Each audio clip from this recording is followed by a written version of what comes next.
अस्सलामुअलैकुम। Welcome to math solution with Saqib. आज हम फाइनेंशियल अर्थमेटिक्स की एक्सरसाइज 4.1 करने जा रहे हैं, तो चलते हैं अपने टॉपिक की तरफ। पहला क्वेश्चन ये है कि 30 मैन रिपेयर और road in 56 days by working 6 hour के 30 आदमी हैं जो एक रोड को रिपेयर कर रहे हैं 56 डेज में, और वो दिन में 6 घंटे काम करते हैं। वो हमसे वो पूछ रहा है कि हाउ मेनी डेज, कि कितने दिन लगेंगे 45 मैन, अगर 45 आदमी हों, will repair the same road, और उसी रोड को रिपेयर करने, और वर्किंग आवर क्या हो, 7 आवर्स हो, दिन में 7 घंटे काम करें। तो 45 आदमी 7 घंटे काम करके कितने दिनों में इस रोड को कंप्लीट करेंगे। तो इसमें सबसे पहले ये देखिएगा, इन क्वेश्चनों को सॉल्व करने से पहले जो चीज़ अननोन है या आपने लेफ्ट साइड पे लिखनी है या राइट साइड पे लिखनी है, तो बेहतर ये है कि आप इसको राइट साइड पे लिखें। मैंने राइट साइड पे लिखी हुई। अब आपने दूसरा काम ये करना है कि आपने वैल्यूज़ को इनपुट देना है। देखें 30 मैन है तो मैन की जगह मैं 30 लिखूंगा। हावर्स कितने हैं, 6 आवर्स हैं, और डेज कितने हैं, 56 डेज हैं। दूसरी चीज़ क्या है, 45 मेंस हैं। हावर्स क्या है, हावर्स है आपके पास 7, और डेज है आपके पास x। अब आपने ये देखना है कि जो चीज़ अननोन है, बाकी जो दो क्वांटिटीज हैं, ये क्वांटिटी 1, क्वांटिटी 2 और क्वांटिटी 3, तीन क्वांटिटीज हैं। क्वांटिटी 1 का क्वांटिटी 3 के साथ रिलेशन देखना है कि या ये डायरेक्ट रिलेशन है या इनवर्स रिलेशन है। तो मैं देखता हूँ, देखें अगर नंबर ऑफ मेंस बढ़ेंगे तो दिन क्या होंगे, कम होंगे। यानी देखें दो आदमी एक काम जो है वो 5 दिनों में करते हैं, तो 4 आदमी वो काम 2.5 दिनों में या 2 दिनों में कर लेंगे, यानी नंबर ऑफ मेंस बढ़ने से दिन कम हुए। तो इसका मतलब ये हुआ कि अगर ये वाली मैं एरो हेड अपवर्ड लगा रहा हूं, तो इस एरो हेड को मैं डाउनवर्ड लगाऊंगा, यानी इसका और इसका जो रिलेशन है वो इनवर्स है। अगर मैं इसको डाउनवर्ड लगा रहा हूं तो इसको अपवर्ड लगाऊंगा, यानी ये मुझे ये शो कर रहा है कि ये और ये इनका रिलेशन क्या है, इनवर्स रिलेशन है। दूसरी चीज, अब देखते हैं नंबर ऑफ हावर अगर बढ़ेंगे तो दिन कम होंगे। देखें अगर एक आदमी 6 घंटे काम करके, एक मजदूर जो काम करता है 6 घंटे करके, तो अगर वो 8 घंटे करेगा तो वो दिन कम होगा। तो अगर देखें एक 6 घंटे काम करके एक मजदूर जो है वो एक घर बनाता है 5 दिनों में, तो अगर वो 8 घंटे काम करेगा तो वो 3 दिनों में वो घर बनाएगा। तो इसका मतलब है डेज, जब हावर्स बढ़ेंगे तो डेज कम हो। इसका मतलब है इसका जो रिलेशन भी है वो इस नंबर के साथ इनवर्स रिलेशन है। तो जब आपने आपने ये रिलेशन आपने बना दिया, तो सिंपल अब आपने क्या करना है कि इसको एक इक्वेशन की फॉर्म में लिखना है। तो ये नीचे से ऊपर बता रहा है कि सबसे पहले मैं x को लिखूंगा, x/56 इज इक्वल टू, अभी इनको लिखने का तरीका क्या है, ये अपवर्ड से डाउनवर्ड आ रहे हैं, तो पहले लिखूंगा 30 divided by 45 multiply by 6 divided by 7। इसको मैं सिंप्लीफाई करके x की वैल्यू निकालूंगा। तो जब मैं यहाँ से x की वैल्यू निकालूंगा, यानी x ये 56 डिवाइड हो रहा है, दूसरी जब साइड जाके मल्टीप्लाई करेगा, तो इन सबको कैलकुलेट करके जो वैल्यू निकालूंगा वो मेरे पास निकलेगी x इज इक्वल टू 32। तो ये था इसका पहला क्वेश्चन। अब इसके चलते हैं क्वेश्चन नंबर 2 की तरफ। क्वेश्चन नंबर 2 कह रहा है, if 60 women spin 48 kg of cotton by working 8 hour daily, कि अगर 60 वुमेन हैं वो स्पिन करती हैं 48 kg ऑफ कॉटन, बस 8 घंटे काम करके 48 kg ऑफ कॉटन को स्पिन करती हैं, तो हाउ मच कॉटन, कि कितना कार्टून विल 30 वुमेन स्पिन, कि कितना कार्टून स्पिन करेंगी 12 आवर डेली काम करके। तो सबसे देखें उसमें जो हमें जो अननोन वैल्यूज है वो है स्पिन। तो सबसे पहले लास्ट पे मैं लिखता हूँ स्पिन। तो यहाँ पे वो दूसरी चीज यहाँ पे लिखता हूँ वुमेन, वुमेन, वुमेन, और यहाँ पे लिखता हूँ हावर्स। अब देखें वुमेन कितनी है, 60 हैं, स्पिन कितने करती हैं 48 kg, और वर्किंग हावर है इनका 8 घंटे। अब वो पूछ रहा है 30 वुमेन्स, वर्किंग हावर 12, और वो कितना स्पिन करेंगी, ये वैल्यू है x। अभी देखें अगर नंबर ऑफ वुमेन्स को इंक्रीज करता हूं तो स्पिन इंक्रीज होगा। देखें बंदे इंक्रीज होंगे तो काम इंक्रीज होगा। इसका मतलब इन दोनों का रिलेशन क्या है, वो डायरेक्ट रिलेशन है। अगर घंटे बढ़ाता हूं तो नंबर ऑफ वर्क ज्यादा होगा। तो इसका मतलब ये है कि ये जो रिलेशन है ये भी इसके साथ डायरेक्ट रिलेशन। तो सिंपल मैं लिखूंगा x divided by 48 is equal to,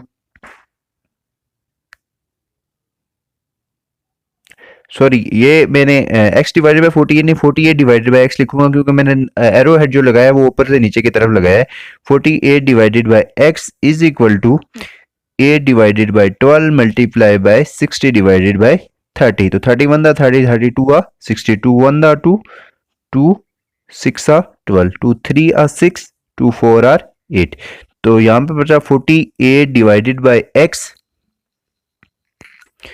is equal to 4/3। तो x की वैल्यू चाहिए तो x को उस तरह मल्टीप्लाई कर दूंगा। 48 इज इक्वल टू 4x डिवाइडेड बाय 3। 3 डिवाइड हो रहा है, इस तरफ आके मल्टीप्लाई करें, implies that 48 multiply by 3 divided by 4 is equal to x।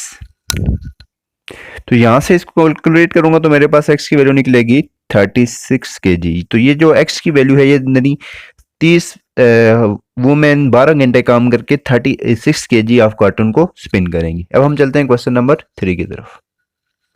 Question number 3 आपके पास कहता है प्राइस ऑफ कारपेट, उसकी लेंथ 8 मीटर है और 3 मीटर उसकी विड्थ है और उसकी प्राइस है 6288 रुपए। तो व्हाट विल बी प्राइस, क्या प्राइस होगी अगर 12 मीटर लॉन्ग और 6 मीटर विड्थ। तो सबसे पहले देखें उसने लेंथ दी हुई है, लेंथ उसने दी हुई है, विड्थ दी हुई है और तीसरी चीज उसने प्राइस दी हुई है। तो प्राइस लेंथ उसने दी हुई है 8 मीटर, विड्थ उसके दी हुई है 3 मीटर और प्राइस दी हुई है 6288। और वो पूछ रहा है 12 मीटर लेंथ हो, 6 मीटर विड्थ हो और प्राइस उसकी क्या होगी।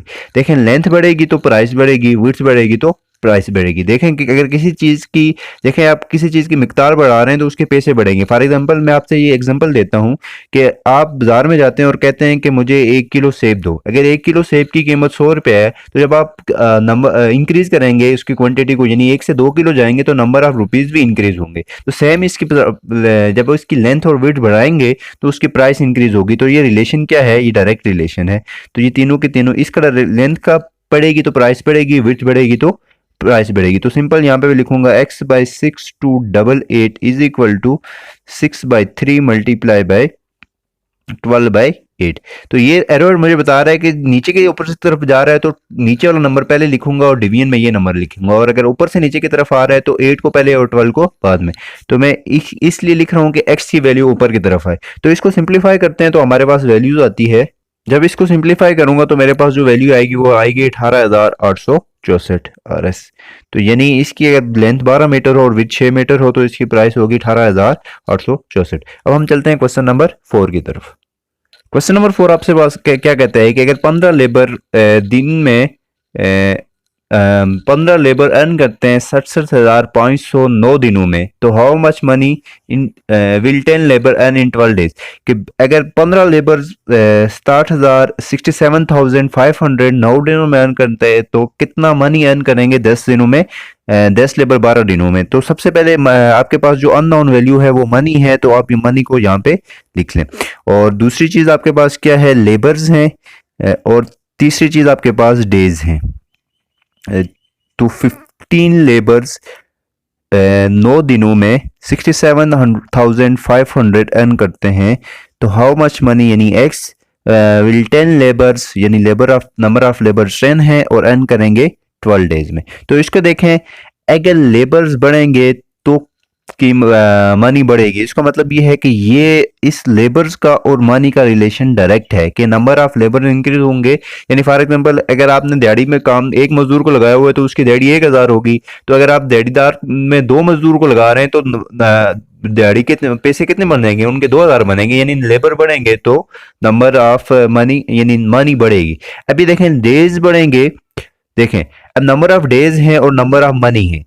अगर नंबर ऑफ डेज इंक्रीज होंगे लेबर्स के तो नंबर ऑफ मनी भी इंक्रीज होगा। यानी फॉर एग्जांपल एक मजदूर की एक दिन की दिहाड़ी 1000 है तो 5 दिनों की दिहाड़ी उसकी 5000 होगी। इसका मतलब है दिन बढ़ेंगे तो उसके पैसे भी बढ़ेंगे। तो इसका मतलब इन तीनों का रिलेशन क्या है, इस क्वांटिटी 1 का क्वांटिटी 3 के साथ रिलेशन डायरेक्ट है और क्वांटिटी 2 का भी क्वांटिटी 3 के साथ रिलेशन डायरेक्ट होगा। डायरेक्ट रिलेशन है तो एरो सेम एक ही तरफ लगेंगे। तो यहां से हमने सिंपल वैल्यू निकालनी है, x divided by 67,500 is equal to 10/15 multiply by 12/9। तो इसको हम सिंप्लीफाई करेंगे तो मेरे पास x की वैल्यू निकल आएगी। तो जब इसको हमने सिंप्लीफाई किया तो आपके पास जो वैल्यू आई है वो आ रही है 60,000। यानी 10 मजदूर 12 दिनों में 60,000 कमा सकते हैं। तो अब हम चलते हैं क्वेश्चन नंबर 5 की तरफ। क्वेश्चन नंबर 5 ये कहता है कि अगर 70 man can complete a wall of 150 meter length in 12 days, 7 70 आदमी एक वाल एक 150 मीटर वाल की उसकी लेंथ है और 12 दिनों में कंप्लीट करते हैं, तो हाउ मेनी मैन के नंबर ऑफ मैन कितने होंगे complete the wall of the length 600 meter in 30 days की लेंथ 600 मीटर और 30 दिनों, तो कितने आदमी उसको कंप्लीट करेंगे। तो इसका मतलब है नंबर ऑफ मैन उसने पूछा हुआ एक्स, तो मैन को हम यहाँ पे लिखेंगे। और उसके बाद दूसरी चीज उसने क्या दी हुई है, लेंथ दी हुई है और डेज दी हुए हैं, लेंथ और यहाँ पे डेज। तो कहता है 70 मैन है, 150 मीटर लेंथ है और 12 डेज है, और नंबर ऑफ मैन अननोन है, और complete the wall of the length 600 meter length है और डेज है 30। देखें अब ये देखें लेंथ बढ़ेगी तो नंबर ऑफ मैन बढ़ेंगे, क्योंकि नंबर ऑफ मैन बढ़ने से ही वो लेंथ को कंप्लीट कर सकेंगे, और डेज बढ़ेंगे तो नंबर ऑफ मैन जो हैं वो कम होंगे। देखिए इसकी मिसाल ये है कि अगर मैं नंबर ऑफ मैन एक काम जो 2 आदमी 10 दिनों में करते हैं, तो अगर मैं नंबर ऑफ मैन को 4 कर दूं तो वही काम वो 5 दिनों में कर देंगे। इसका मतलब है डेज का, मेंस का और लेंथ का रिलेशन डायरेक्ट है, लेकिन डेज का और मैन का रिलेशन जो है वो है इनवर्स रिलेशन है। तो सिंपल यहाँ पे मैं लिखूंगा x/70 is equal to 600 divided by 150 multiply by 12/30। तो इसको सिंप्लीफाई करूंगा तो मेरे पास x की वैल्यू आ जाएगी। तो आपके पास x की वैल्यू आएगी 112, यानी नंबर ऑफ मैन 112 होंगे जो 30 दिनों में 600 मीटर लेंथ की दीवार को कंप्लीट करेंगे। ये थे इसके 5 क्वेश्चन। इंशाल्लाह इसके बाकी रिमेनिंग 5 क्वेश्चन नेक्स्ट लेक्चर में हम देखेंगे। तब तक के लिए अल्लाह हाफिज़।